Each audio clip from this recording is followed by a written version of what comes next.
Muito boa tarde a todos. Em primeiro lugar, muito bem-vindos a esta sessão. Dirijo-me particularmente a todos os que estão a assistir à sessão através de todos os canais da Ordem. Em primeiro lugar, cumprimentar também os meus companheiros de exposição e distintos formadores e todos aqueles que já interviram, nomeadamente o professor Pinheiro Pinto, a doutora Cristina e a nossa bastonária. Dizer-vos que eu diria que este orçamento é caracterizado, como aliás não seria de esperar, por um orçamento dominado por um vasto conjunto de normas transitórias. Daí nós, e como viram também na intervenção do Paulo e também da doutora Cristina, que efetivamente há aqui um conjunto enorme de normas transitórias. Isto dificulta muito o nosso trabalho prático e esta é a primeira nota que eu gostaria de deixar. Até porque há um pormenor aqui que eu quero chamar a vossa atenção, que algumas normas transitórias têm aplicação a 2020, atenção, como é o caso, por exemplo, dos benefícios relacionados com o adiamento da entrada em vigor do AT-CUD e do QR Code, e há outros que têm aplicação, por exemplo, a 2021 e 2022, como vão ver, por exemplo, aqui na área do IRC. Isto, desde logo, chamar a vossa atenção para este pormenor. Também dizer-vos que eu acho que este orçamento é caracterizado fundamentalmente por três grandes alterações de caráter estrutural, porque o resto são normas transitórias, umas aplicáveis aqui e acolá, muitas relacionadas com aquilo que é basicamente os tempos que nós vivemos, não é? E, portanto, medidas que obviamente necessitam de ser tomadas por força dos efeitos da pandemia, mas há de facto aqui na minha opinião, três grandes aspectos que essas sim são normas estruturais. A primeira, o Paulo Marques já referiu, não é? Que é a questão das mais-valias do IRS. Claramente isto é uma revolução, não é? Entre nós os três, já tínhamos falado sobre isto várias vezes e eu diria até que isto era mais ou menos expectável, não é? Que mais tarde ou mais cedo estas mais-valias iriam acabar. Não sei se já repararam que nós já andamos desde 2017 a trabalhar nisto, não é? 2017 foi o início da confusão. E isto aconteceu porquê? Precisamente porque o alojamento local é que arrastou isto. Sejamos claros, o alojamento local é que trouxe estes assuntos para de cima, não é? E fez com que toda a gente começasse a pensar, afinal, como é que é isto das mais-valias? Principalmente nas situações em que havia cessações de atividade e não propriamente uma transmissão. Eu acho que a segunda grande alteração estrutural está aqui no ERC. É precisamente o conceito de estabelecimento de Estado. O conceito de estabelecimento estável, embora estas alterações visem alargar o conceito de estabelecimento estável no sentido de tributar em Portugal realidades que até aqui não eram tributáveis, ele tem um problema prático de implementação, porque colide, em alguns casos, com aquilo que está nas convenções. E, portanto, em alguns casos, se calhar, não será possível implementar de imediato este alargamento. A terceira alteração é o Rui Bastos que vai falar, claro. Porquê? Porque tem a ver com a questão do IMT nas sociedades anónimas. Embora, eu também diria que esta coisa, mais tarde ou mais cedo, era expectável, não é? Porque a partir do momento em que deixámos de ter ações ao portador, acabou-se. Não é? Portanto, esta tributação seria expectável. Mas isto para vos dizer que eu acho que estas são, de facto, as três grandes alterações estruturais deste orçamento. O resto é um vastíssimo conjunto de normas transitórias e, aliás, vocês irão ver aqui no IRC exatamente isso e eu vou falar sobre o IRC e sobre os benefícios fiscais e, portanto, eu vou exatamente começar por vos mostrar exatamente isso. Ou seja, o que é que vamos ver aqui em termos de IRC, das alterações que vamos trabalhar. Portanto, e vou começar então por vos mostrar algumas alterações do IRC. Como já viram, a doutora Cristina já vos explicou isto, as principais alterações estão na base do artigo 3º, estabelecimento estável, da tributação autónoma e da suspensão dos pagamentos por conta. Em primeiro lugar, falar aqui um bocadinho do estabelecimento estável. Eu vou tentar fazer aqui um pequeno enquadramento, não tentando demorar muito, para vos dar nota, em traços gerais, do que é que está aqui realmente em causa, sem entrar em grandes pormenores. Em primeiro lugar, recordar-vos o seguinte. Quando nós estamos a falar de não residentes, e penso que é importante começarmos pela base para que possam perceber o alcance desta alteração, os não residentes, quando são tributados em Portugal, podem ser tributados através de um estabelecimento estável ou quando obtêm rendimentos em Portugal sem ser por estabelecimento estável. O que significa que este conceito, que é um conceito que está no artigo 5º do nosso Código do IRC, e reparem, no artigo 5º de todas as convenções, é um conceito extremamente importante. Desde logo porquê? E aqui é que está o alcance desta alteração que é importante salientarmos. É que um sujeito passivo não residente, quando obtém rendimentos através de um estabelecimento estável, está no regime geral do IRC. E, portanto, ele tem as mesmas obrigações contabilísticas e declarativas que um residente. A única diferença está na sua base tributável. Porquê? Porque a base tributável são os rendimentos que ele obtém em Portugal, ou seja, através do estabelecimento estável, ao passo que um residente, como vocês sabem, número 1 do artigo 4º do Código de IRC, é tributado pelos rendimentos que obtém em qualquer parte do mundo.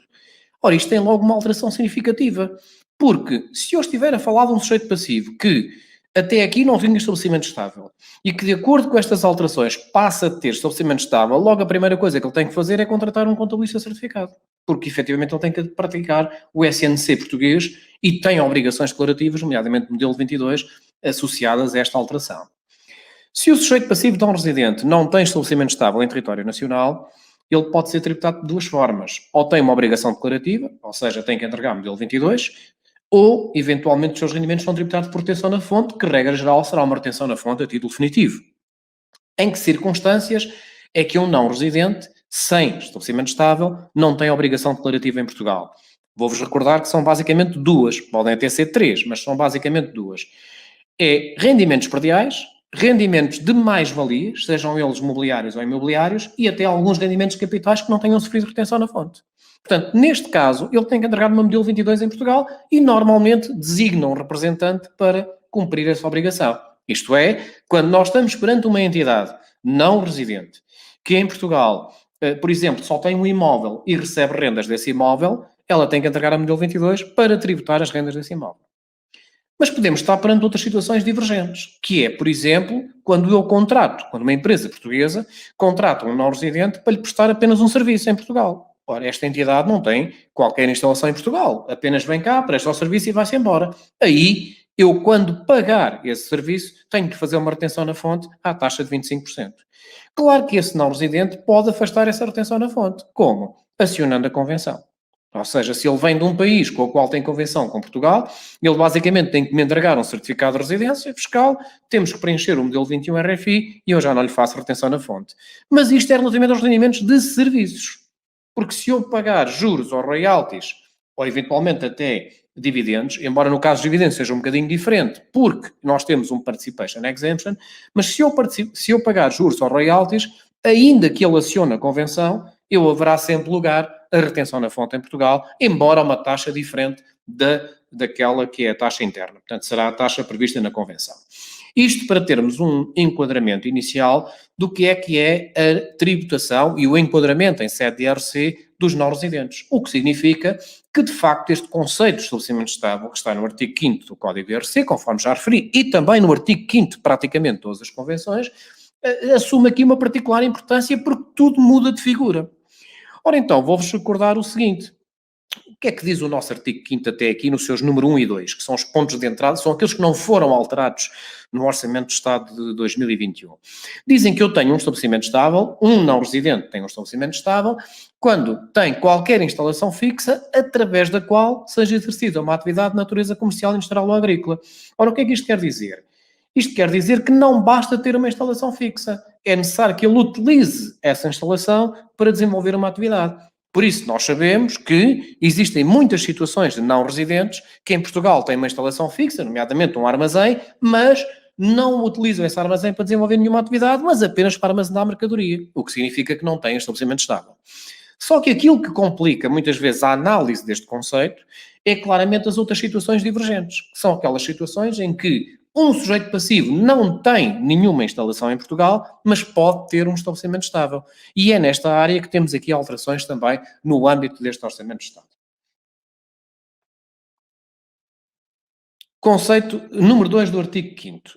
Incluem-se na noção de estabelecimento estável um local de direção, uma sucursal, um escritório, uma fábrica, uma oficina, uma mina, um poço de petróleo, uma pedreira, etc. Todos estes conceitos não têm alteração. Então, o que é realmente alterado em traços sintéticos neste Orçamento de Estado? Eu diria que existem 3 níveis de alterações. A primeira tem a ver com o requisito temporal, a segunda com o conceito de agência e a terceira com o conceito de atividades preparatórias. Qualquer destas alterações pode conduzir à instalação do estabelecimento estável e eu vou tentar resumi-las de um ponto de vista operacional. Reparem, requisito temporal. O que é que isto quer dizer? Isto quer dizer que nós tínhamos uma norma no código do IRC que dizia o seguinte: quando um não residente vem para Portugal, por exemplo, fazer uma obra, ele tem um estaleiro de construção e considerávamos que ele tinha um estabelecimento estável se a duração dessa obra, ou seja, desse estaleiro, excedia os 6 meses, incluindo as atividades que giram à volta do estaleiro, como a fiscalização, etc. E nós víamos que no artigo 5º do Código do IRC, este era o único conceito de estabelecimento estável que se caracterizava por requisito temporal. E agora temos mais 2. E estas são as alterações do Orçamento de 2021. No caso de navios, de plataformas, de exploração, de minério, de petróleo, etc., passa a existir estabelecimento estável se a duração dessas plataformas exceder 90 dias. Temos, portanto, um novo prazo. Agora, poderá haver dificuldades Portugal poderá ter dificuldades de implementar este prazo por uma razão, porque este prazo pode colidir com as convenções. E como vocês sabem, as convenções sobrepõem-se sempre à regra interna. Mas temos ainda um terceiro requisito que não existia no Código, e este sim pode materializar-se num novo conceito de estabelecimento estável, que passa a dizer o seguinte: se uma entidade não residente for contratada para prestar serviços em Portugal, designadamente, reparem bem, serviços de consultoria. O legislador teve o cuidado de precisar estes serviços de consultoria. Portanto, quando uma entidade não residente se desloca a Portugal, é contratada por uma empresa portuguesa para prestar serviços de consultoria e, para esse efeito, desloca para Portugal trabalhadores seus, ou até eventualmente contrata trabalhadores residentes em Portugal, se essa atividade exceder os 183 dias, passa a configurar um conceito de estabelecimento estável. E isto é claramente um conceito novo. Eu diria até que o legislador arrastou para o Código do IRC conceitos que eu até aqui, pelo menos, só via aplicáveis a uma pessoa singular e não a uma pessoa coletiva. E, portanto, reparem que estão em causa duas situações.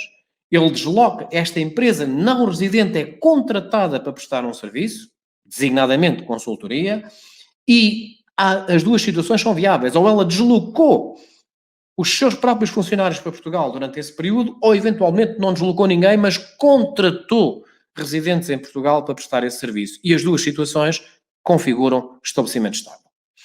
O segundo nível de alterações que temos aqui é o conceito de agência.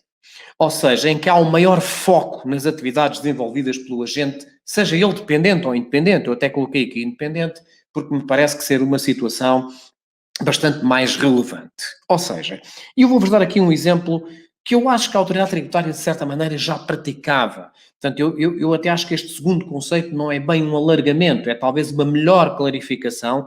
Porquê? Porque há um foco nas ações desenvolvidas pelo agente independente. Ou seja, o que é que realmente esta pessoa faz para o não residente? E eu vou-vos dar um exemplo muito simples para perceberem o alcance disto. Imaginem que há uma empresa não residente que vende um determinado produto para Portugal. Uma mercadoria, um equipamento, eventualmente um equipamento. O equipamento é o melhor exemplo. E o que é que tem em Portugal? Nada. Não tem instalação nenhuma. Simplesmente tem alguém, que é um agente independente, que trabalha na angariação de clientes. Portanto, este agente angaria clientes e depois a empresa não residente vende esse tal equipamento para Portugal. Estamos perante uma situação em que não há estabelecimento estável. Mas calma, temos que ir ver o que é que o agente faz. Porque reparem, imaginem o seguinte: se o caso dos equipamentos é um bom exemplo por este motivo, os equipamentos são sujeitos a avarias. E, portanto, a pergunta é: se o equipamento avariar, quem é que presta o serviço pós-venda?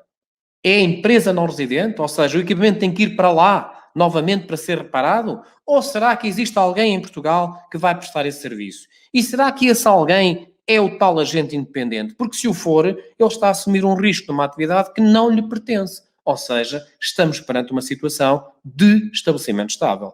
Porque a atividade não terminou na venda do equipamento. Há depois um conjunto de serviços associados que podem estar, que podem levar à aplicação do conceito de estabelecimento estável.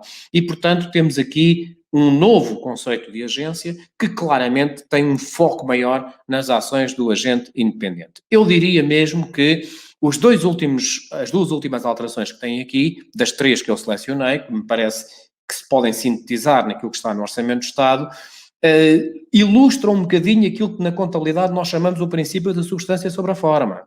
Isto é, não é tanto a forma como estamos a exercer a atividade, é a forma como a atividade se exerce por si. Isto é, através das funções que cada um desempenha nessa atividade.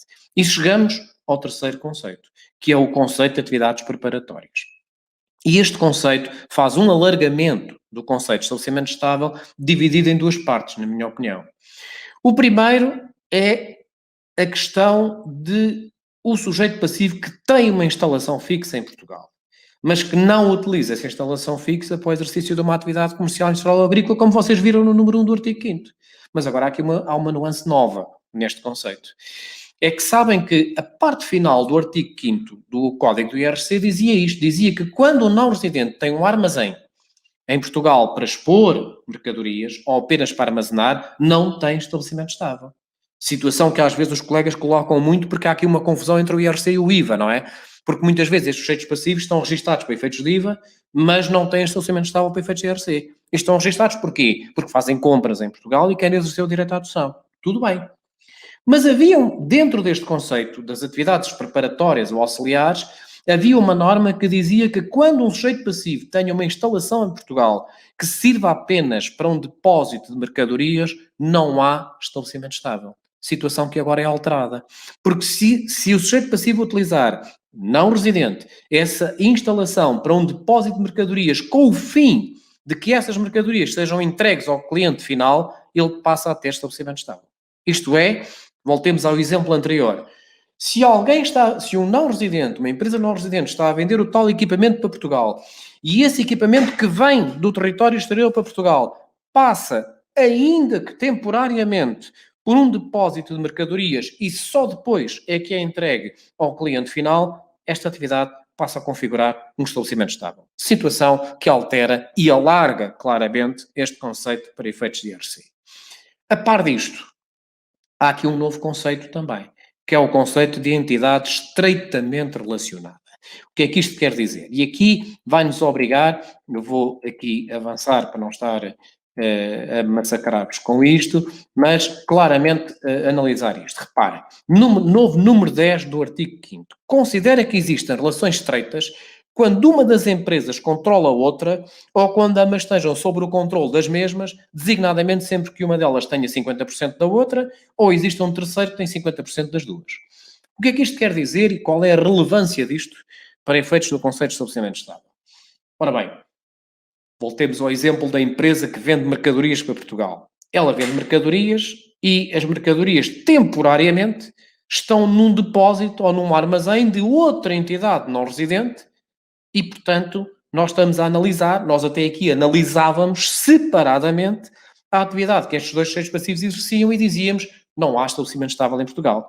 E o que esta nova norma vem dizer é que, atenção, que havendo uma relação estreita entre essas entidades, nós temos que analisar a operação em si, desde o início até ao fim, independentemente das entidades envolvidas. Temos que as colocar todas dentro da mesma operação e, se forem entidades estreitamente relacionadas, atenção que aquela que está a vender equipamentos para Portugal passa a ter aqui estabelecimento estável. Como já perceberam, isto é um claro alargamento do conceito. Devo dizer-vos que, na minha opinião, é talvez a matéria mais dura do orçamento de perceber, de mastigar. É necessário olhar bem para estes conceitos, mas atenção a estes aspectos, porque se estivermos perante uma entidade que até aqui nós consideraríamos que não tinha estabelecimento estável e que agora passou a ter, isto implica claramente uma declaração de alterações, como é lógico, e, obviamente, a nomeação de contabilista certificado. Passemos agora às tributações autónomas, número 18 do artigo 88. Sabem que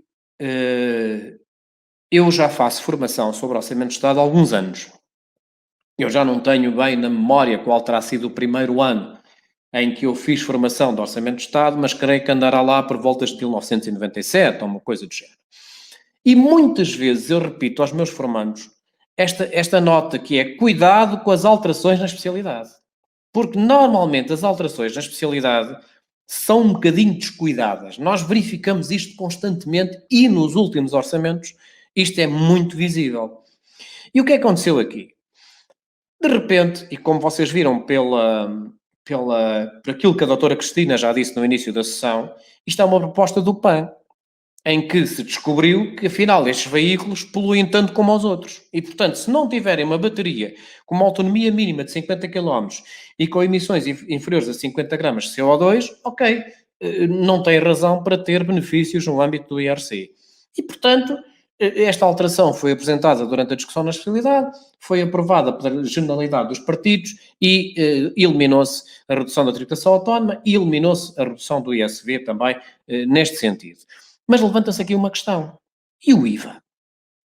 É que reparem no seguinte, o número 18 do artigo 88, a par do número 17 do artigo 88 do Código IRC, apareceram no Código IRC em 2015, que vou-vos recordar, foi o ano em que foram aprovadas a chamada reforma da tributação ambiental. Ou seja, um conjunto de medidas que estavam relacionadas com a tal reforma ambiental que hoje os orçamentos de Estado tanto falam. E, portanto, o que é que se aprovou? Aprovou-se em 2015 que estas viaturas híbridas plug-in poderiam ter taxas reduzidas porque eram menos poluentes. E agora, afinal, descobriu-se que afinal não são. Quer dizer, pelo menos pela informação que foi apresentada aos deputados, não é? Portanto, o que é que isto significa? Isto significa, desde logo, uma coisa com a qual eu discordo em absoluto. Que é a primeira coisa, que é a eficácia retroativa da norma.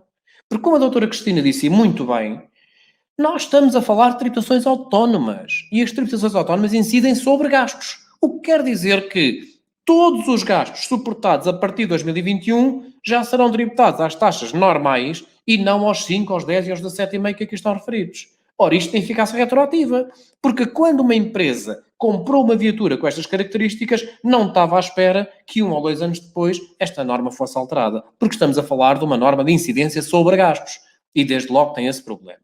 Segundo, temos aqui uma questão prática, que é onde é que eu vou descobrir qual é a autonomia da minha bateria? Isto talvez um bocadinho mais fácil, temos essa sensibilidade, mas onde é que eu vou descobrir quais são as emissões de 50 gramas de CO2 por quilómetro? Esta informação está num documento que se chama o Certificado de Conformidade da Viatura, não está no documento único da viatura. Este certificado é entregue no momento em que vocês adquirem a viatura. Tem desde logo esta questão. Mas há uma grande e enorme congruência, que aliás, eu posso-vos dizer que aqui no escritório já temos recebido imensas questões destas dos nossos clientes, que têm a ver com isto. E o IVA? É que não se esqueçam que em 2015 esta medida do IRC foi acompanhada de outra medida no âmbito do IVA, que fazia exatamente o quê? Possibilidade de eu deduzir IVA quando compro uma viatura híbrida, desde que ela não ultrapasse o limite, que é 50 mil euros, mais IVA, como vocês sabem. Então temos aqui uma incongruência que eu não consigo entender. Então vamos lá ver. Estas viaturas para efeitos de IVA não são poluentes? E o direito à adoção permanece? E para efeitos de IRC são poluentes? Não consigo entender isto. Isto só é entendível por uma razão. Porque é uma medida aprovada na especialidade, é uma medida aprovada à pressa, certamente que os grupos parlamentares não tiveram tempo de a perceber e eu acredito que este lapso, mais tarde ou mais cedo, vai ser reparado. Portanto, enquanto isso não acontece, estas viaturas mantêm o direito à dedução do IVA. E, portanto, para efeitos de IRC, é esta alteração que aqui se refere.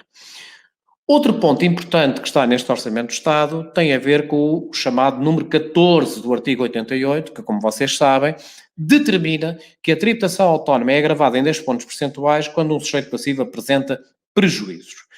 E antes de vos mostrar o que é que está aqui no Orçamento, queria também chamar a vossa atenção para o seguinte: atenção, não se esqueçam do Orçamento de 2020, porque ele é importante.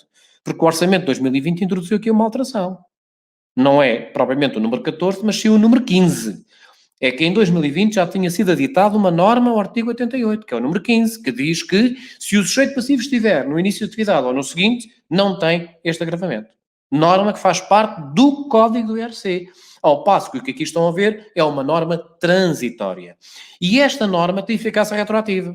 Porquê? Porque se aplica aos períodos de 2020 e 2021. Portanto, em 2020 e em 2021, não será aplicável o agravamento dos 10 pontos percentuais sempre que estejamos perante uma cooperativa ou uma PME, micro, pequena ou média empresa, que verifique uma de duas condições. Primeiro, que tenha tido lucro num dos 3 períodos anteriores e que tenha entregue a declaração modelo 22 e a IES dentro do prazo, desde que estejam a referir a obrigações dos 2 períodos anteriores. Ou então, se o período 2020 ou 2021 corresponder ao seu início de atividade ou um dos 2 períodos seguintes. Portanto, reparem que há aqui, nesta segunda condição, atenção que elas são alternativas, nesta segunda condição há aqui uma ligeira diferença para o número 15 do artigo 88. Porquê?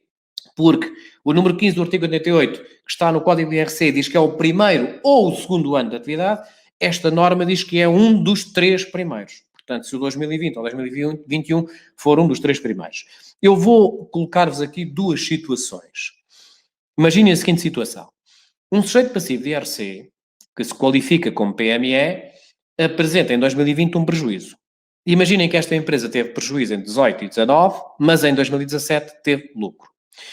A modelo 22 e a IES 2018 e 2019 foram apresentadas dentro do prazo, mas houve necessidade de substituir a declaração modelo 22 de 2019 e esta substituição foi efetuada já dentro do prazo. Já fora do prazo legal, desculpem. Questão: aplica-se o agravamento ou não? Bom, eu vou-vos dar a minha opinião. Eu acho que não se aplica. Porquê? Porque eu acho que o entendimento que a autoridade tributária vai seguir aqui é o mesmo que seguiu para efeitos da dispensa dos pagamentos especiais por conta. E, portanto, como estão recordados, há um célebre ofício circulado sobre essa matéria que diz que a declaração de substituição, apesar de ter sido entregue fora do prazo, não releva porque, de facto, ele cumpriu o prazo, ou seja, entregou a primeira declaração dentro do prazo e, portanto, eu entendo que aqui será aplicável igual entendimento. Vamos ver um segundo exemplo. Um sujeito passivo qualificado como PME apresenta em 2020 um prejuízo fiscal. Admitam que a empresa teve prejuízo em 18 e 19, portanto, uma situação idêntica à anterior, mas em 2017 teve lucro tributável. As declarações modelo 22 e a IES 2018 e 2019 foram entregues dentro do prazo, mas a IES 2017, por lapso, foi enviada fora do prazo. Ora, o que eu quero salientar aqui com este exemplo é precisamente que isto não tem qualquer relevância e que a empresa não terá agravamento das taxas de tributação autónoma. Porquê? Porque, e vão-me permitir que eu volte aqui um bocadinho atrás, reparem na primeira condição. Relativamente ao lucro tributável, exige-se que o sujeito passivo tenha lucro tributável num dos 3 períodos anteriores, mas relativamente ao cumprimento da obrigação declarativa, já só fala dos 2 períodos anteriores. Ora, a declaração de 2017 está dentro do 3º período e não do 2º, pelo que o sujeito passivo não terá agravamento de tributação autónoma nas condições referidas. Outra norma transitória, que está no orçamento de 2021, tem a ver com a suspensão dos pagamentos por conta. Ao contrário daquilo que tanta preocupação nos causou em 2020. O colega Paulo Marques, que comigo fez o manual do orçamento suplementar, debateu este tema exaustivamente. Nós debatemos isto exaustivamente. Cuidado com a suspensão, cuidado com as contas, vejam lá como é que se faz a suspensão, cuidado para não haver coimas, depois só ficamos a saber que não haveriam coimas. Mas aqui, ao contrário de todos esses problemas que nos castigaram durante o ano de 2020, aqui temos uma norma muito simples. As cooperativas e as PME estão dispensadas de efetuar os pagamentos por conta. Portanto, não têm que os fazer. Mas eu gostaria de vos deixar aqui 2 alertas. O primeiro é o seguinte. Nós estamos a constatar, e eu creio que todos vós terão essa percepção, particularmente os colegas contabilistas certificados que trabalham em gabinetes e, portanto, têm percepção dos vários setores de atividade, que efetivamente o ano de 2020 foi um ano desastroso para variedíssimos setores de atividade. Um ano muito difícil. Mas também existem setores de atividade em que o ano de 2020 foi bom. E até alguns têm crescimento do seu volume de negócios. E esta norma pode causar uma falsa sensação. Ou seja, aquilo que eu acho nesta norma é que ela é parecida com a dispensa de retenção na fonte. Há uma dispensa de retenção na fonte, é como dizia o professor Pinheiro Pinto, há uma dispensa, nós temos a sensação que estamos a ganhar mais e começamos a gastar.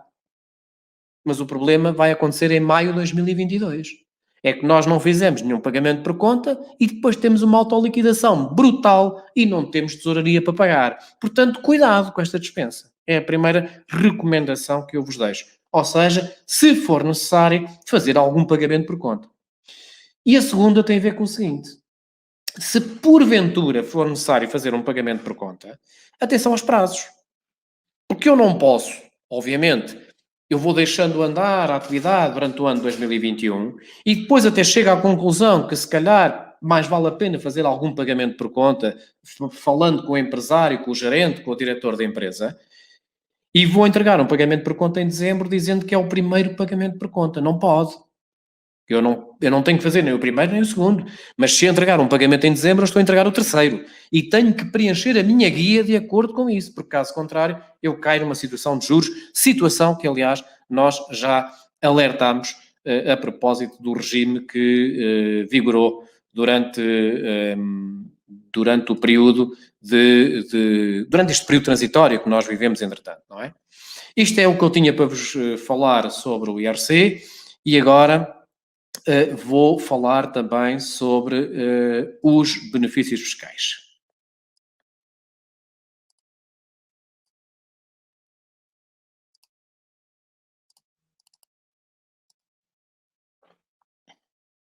Ora, relativamente aos benefícios fiscais, o que é importante salientar? Temos aqui um conjunto de algumas medidas mais isoladas, que é a questão do mecenato, sobretudo, eu iria centrar aqui um bocadinho a minha atenção na questão, talvez, aqui destes novos incentivos que giram aqui um bocadinho à volta dos benefícios. Portanto, em primeiro lugar, temos aqui uma alteração que eu acho que era mais que expectável, que é a consideração dos hospitais EPE no mecenato social. Como vocês sabem, isto já era possível em 2020 por despacho do Secretário de Estado e, portanto, passa a estar agora no próprio Estatuto, portanto, o que significa que eu posso considerar como benefício essa situação. E tenho uma norma no artigo 63 que também quero chamar a vossa atenção, que tem a ver com pessoas singulares, obviamente. Portanto, estamos a falar de doações à coleta. Quando um sujeito passivo faz um donativo de valor elevado, neste caso estamos a falar de donativos de valor superior a 50 mil euros, é muito provável que, por força das várias limitações que existem no código do IRS, ele não consiga deduzir grande coisa deste donativo. E agora é criada uma norma que permite o reporte do donativo, isto é, o sujeito passivo que não conseguiu deduzir o donativo na totalidade vai poder deduzir nos 3 períodos seguintes mediante reporte que, obviamente, eu deduzo que seja tratado automaticamente pela autoridade tributária. Temos também um regime de mecenato cultural extraordinário. Apenas em 2021, e eu acho que esta medida se insere um bocadinho nas medidas do EVA, do e-voucher, etc., que, portanto, no sentido de tentar proteger os setores de atividade mais afetados pela pandemia, os donativos enquadrados no mecenato cultural, cujo valor seja superior a 50 mil euros e que estejam dirigidos a projetos na área da conservação do património ou programação museológica reconhecidos por despacho da área das finanças e da cultura, tem uma majoração de 10 pontos percentuais. O que é que isto significa?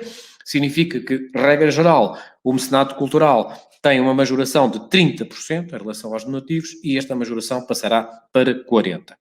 Por outro lado, o limite máximo dos benefícios para efeitos de IRC, que, como sabem, se situa em 8 por mil do volume de negócios, passará para 12 por mil, ou seja, tem um incremento de 50%, quando estejam em causa donativos abrangidos por este mecenato cultural extraordinário. Esta majoração, também em vez de 10%, pode ser 20%, quando existir uma conexão direta com iniciativas dentro do território do interior, a reconhecer por despacho da autoridade do Ministro, neste caso, das Finanças. É prevista uma criação de um novo incentivo fiscal que, de certa maneira, vai buscar algumas coisas do passado para as micro, pequenas e médias empresas que pretendam projetar-se internacionalmente. É um benefício temporário que vai durar durante 2 anos, estamos a falar das despesas incorridas em 2021 e 2022, e que tem a ver com várias ações de promoção externa e que permite uma majoração de 10% de várias despesas. Estamos a falar de despesas, por exemplo, relativas à participação nas feiras, como, por exemplo, o arrendamento de espaço, os gastos com os estandes e as próprias despesas de deslocação e alojamento, Notem que estão contemplados aqui três níveis, três tipos de despesas diferentes. E a primeira tem a ver com esta, da participação nas feiras, mas depois temos ainda mais dois níveis que têm a ver com a contratação de serviços externos, ou seja, de estudos, de consultores, de situações, por exemplo, de ações de mailing, de marketing, etc. E um terceiro nível ainda que tem a ver com despesas contratadas na área da investigação, por exemplo, que também permitem esta majoração durante estes 2 anos. No âmbito do Código Fiscal do Investimento, temos alterações ao nível do CIFID. E, portanto, o regime aplicável à adoção das despesas de investigação e desenvolvimento com a contribuição para fundos de investimento sofre alterações significativas. Isto também é um dado curioso, porque estas alterações é um exemplo claro de algo que a nossa legislação não deveria fazer. Isto é, muitas vezes nós vemos que o legislador é reativo e não proativo. Isto é, ele só atua quando uma determinada realidade começa a ser confrontada. E o que é que nós vimos aqui na área do CIFID? Efetivamente, a contribuição para fundos de investimento já há alguns anos que está prevista na legislação. E nunca ninguém olhou com atenção para isto.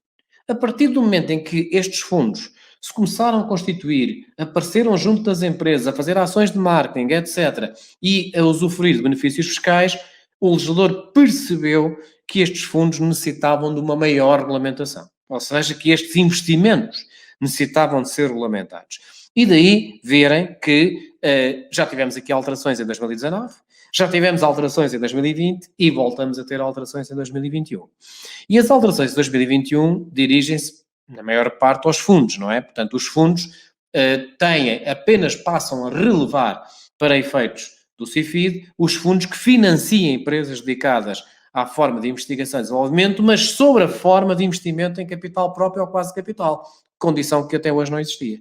Ou seja, até aqui os fundos de investimento eram elegíveis se financiassem atividades de investigação e desenvolvimento, agora têm que participar no capital. É ainda incluída nesta disposição uma noção de empresa dedicada à investigação e desenvolvimento, portanto, que não estava muito bem definida, caso os fundos não realizem pelo menos 80% do investimento nas empresas dedicadas a estas atividades, de acordo com a definição anterior, no prazo de 5 anos, haverá possivelmente lugar à restituição do CIFID na parte proporcional ao investimento realizado, o que é um risco para as empresas que investem aqui. Ok? E, portanto, diria que isto aumenta um bocadinho o risco das empresas que investem em fundos de investimento, porque correm o risco de reduzir o benefício e depois mais tarde ser corrigido. Do ponto de vista das empresas, eu penso que a alteração mais importante que importa salientar aqui é esta. É que para que possa existir um efetivo controlo sobre a realização dos investimentos feitos pelos fundos, pelas empresas dedicadas à investigação e desenvolvimento, os fundos passam a ser obrigados a entregar às empresas, a entregar aos seus investidores, até ao final do 4º mês de cada exercício, uma declaração com aquilo que efetivamente foram os investimentos do ano anterior. E, portanto, obviamente que esta declaração vai fazer parte do dossiê fiscal e, obviamente, que se torna bastante importante. Na área dos benefícios fiscais, queria também chamar a vossa atenção para outras normas que estão na parte transitória, de um vasto conjunto de normas transitórias do orçamento, como, por exemplo, esta, que é o artigo 403 da Lei do OE. E é uma norma que se dirige a grandes empresas. Portanto, evidentemente que as micro, pequenas e médias entidades não têm que se preocupar com isto, mas as grandes empresas que em 2021 queiram utilizar benefícios fiscais têm que ter atenção a esta circunstância, que é o facto de estarem obrigadas a manter um nível médio de trabalhadores igual ou superior ao nível observado em 1 de outubro de 2020. E isto eu diria que é uma cláusula que, eventualmente, nós vamos ter que nos habituar, porque reparem que a cláusula que vão ver aqui não é muito diferente daquela que existe no CFEI. Portanto, quais são os benefícios, em termos fiscais, porque atenção que isto também abrange outros, mas quais são os benefícios que estão abrangidos por esta regra?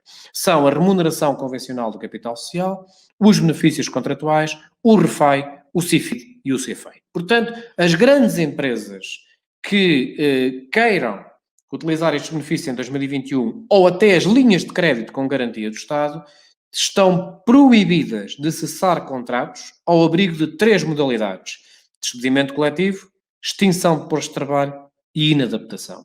E eu quero aqui recordar-vos as regras do CEFEI.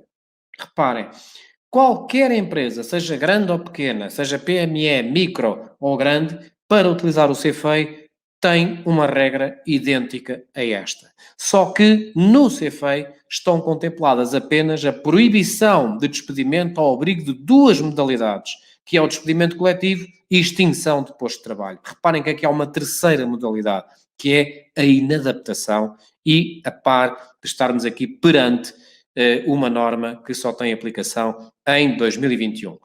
O dever de manutenção do nível de emprego até ao final de 2021 é verificado trimestralmente de forma oficiosa.